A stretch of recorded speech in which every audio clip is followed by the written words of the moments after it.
आपका नाम क्या है भैया? अपना नाम? मेरा नाम मोहम्मद दीपक है भाई। वो सब हिंदू की दुकान है। भाई मुसलमान क्या हो गया? ये बाबा नाम हटाओ आप, या तो बाबा बन जाओ। इंसानियत की एक तस्वीर हमने आपको पिछली वीडियो में दिखाई थी। एक ऐसी तस्वीर जहां ना कोई धर्म था, ना कोई जाति, ना कोई राजनीति।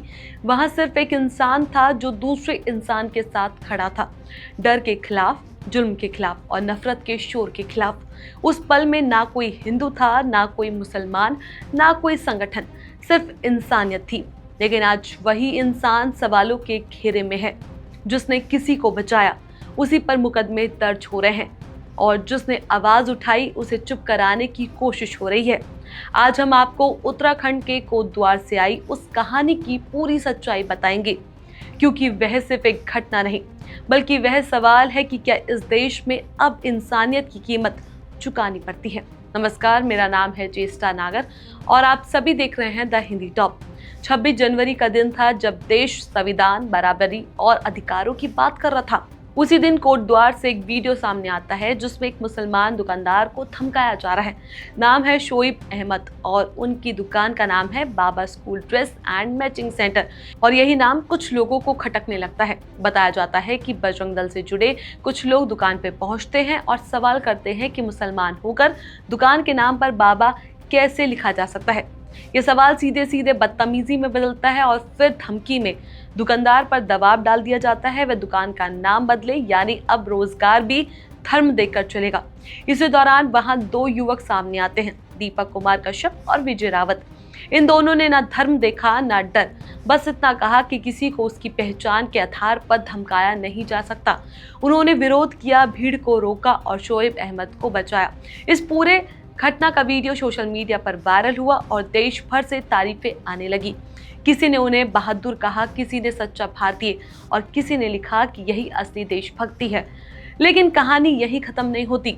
कुछ दिन बाद 31 जनवरी को बजरंग दल से जुड़े लोग दीपक कुमार कश्यप के जिम के बाहर पहुंचते हैं। नारेबाजी होती है, धमकियां दी जाती है और मारपीट की कोशिश भी होती है। दीपक को कटुआ और मुल्ला जैसे अपमानजनक शब्दों से बुलाया जाता है। पुलिस पर दबाव बनाया जाता है कि कार्रवाई की जाए। पुलिस मौके पर आती है, लेकिन सवाल यही है कि कार्रवाई किस पर होती है। जिस विजय रावत ने एक दुकानदार को बचाया था उसे गिरफ्तार कर लिया जाता है और अब खबर है कि दीपक कुमार कश्यप पर भी मुकदमा दर्ज करा दिया गया है। यानी जो लोग गलत के सामने खड़े हुए वही कटघरे में खड़े हैं, और जिन्होंने धमकाया ये अब भी सवालों से बाहर है। अब सवाल सीधा है, दीपक और विजय का अपराध क्या है? क्या किसी को धमकी से बचाना गुनाह है? और क्या संविधान के साथ खड़ा होना अब अपराध बन चुका है? सोशल मीडिया पर लोग खुलकर पूछ रहे हैं कि अगर दीपक और विजय गलत है तो फिर सही कौन है? पुलिस का कहना है कि 31 जनवरी को प्रदर्शन करने वाले 30 से 40 अज्ञात लोगों के खिलाफ भी मुकदमा दर्ज किया गया है। लेकिन जनता पूछ रही है, असली कार्रवाई किस पर हो रही है?